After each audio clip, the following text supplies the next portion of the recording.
Di sudut desa yang lainnya, saya menemukan ibu-ibu yang tengah menggali pasir tak jauh dari bantaran sungai.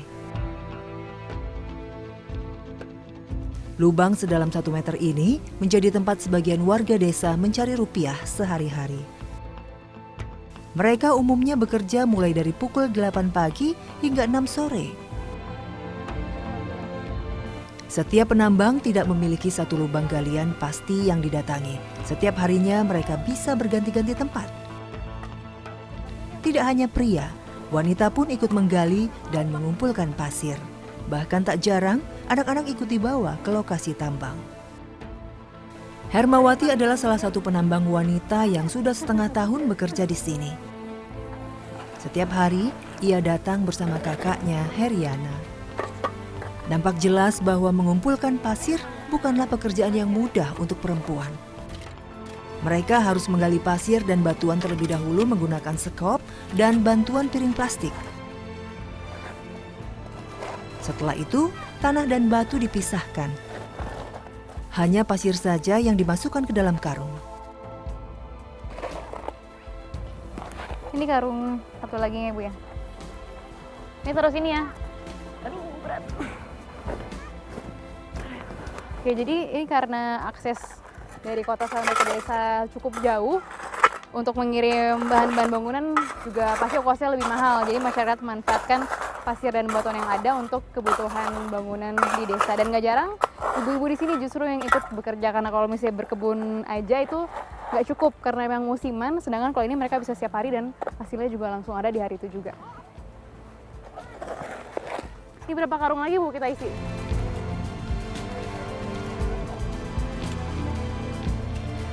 Rasa lelah tercermin jelas pada raut wajah kedua kakak beradik ini. Kecuran keringat pun tidak terhindarkan. Bagaimana tidak, setiap hari dari pagi hingga sore, mereka harus mengumpulkan minimal 100 karung pasir agar bisa menjadi uang.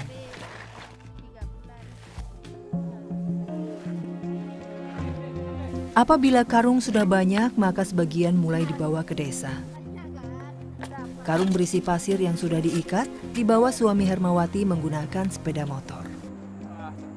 Untuk 1 kali perjalanan, ia bisa membawa setidaknya 4 karung pasir yang diikat di motornya. Selain mengumpulkan pasir menggunakan karung, beberapa penambang lainnya bekerja menggunakan gerobak. Pasir yang dikumpulkan langsung dimasukkan ke gerobak pasir sampai penuh.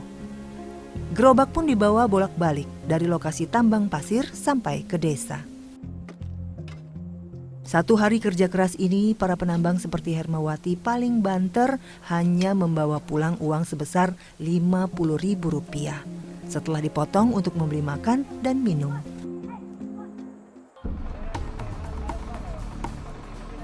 Hari ini Dani dan beberapa temannya tengah mempersiapkan jala di perahu mereka. Mana ini? Jala. Jala. Arah mana? Sebagai masyarakat yang hidup berdekatan dengan aliran sungai, maka tidak heran apabila mencari ikan menjadi salah satu kegiatan yang dilakukan mereka sehari-hari.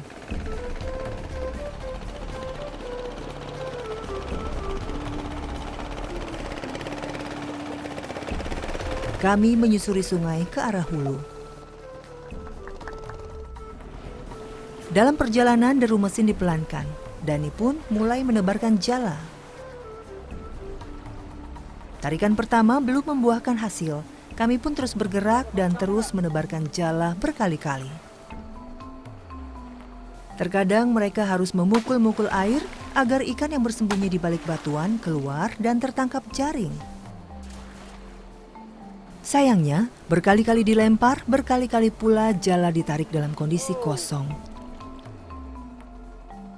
Kami akhirnya menepi. Sambil berjalan kaki, kami menjala menyusuri sungai dari pinggir menuju tengah sungai. Setelah beberapa kali melempar jala, akhirnya Dani pun berhasil mendapatkan 2 ekor ikan di jala miliknya. Ini satu lagi? Masih hidup ya dua-duanya? Aduh. Dapat juga akhirnya setelah sekian lama nyari dan pindah dari titik ke titik. Dan memang salah satu keuntungnya bagi masyarakat yang hidup dekat sungai, Mereka nggak perlu susah payah buat cari lauk, tinggal ke depan, lempar jala dan dapat ikan-ikan seperti ini. Kalau hasilnya lebih bahkan bisa dijual ya Bang ya?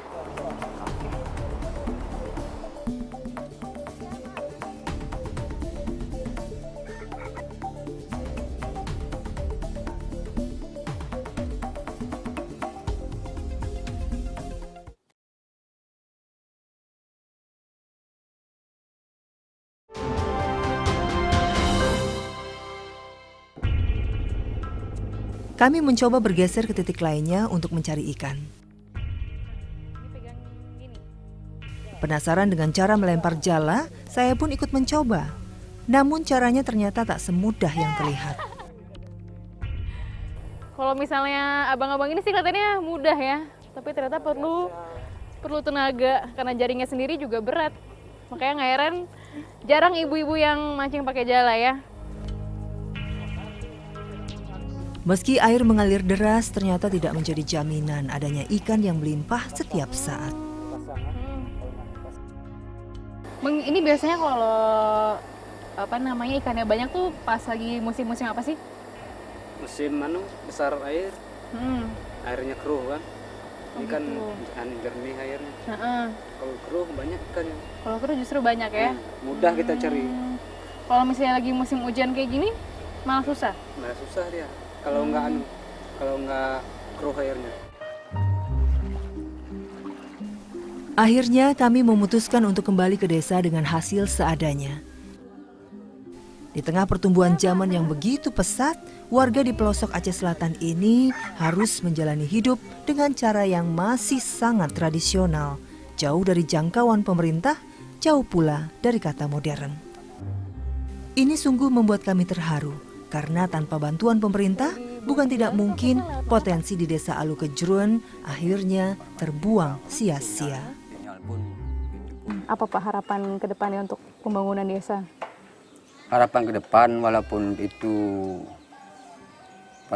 jalan yang utama, kali kedua bagi seperti dana desa ini kan harus adalah peningkatan.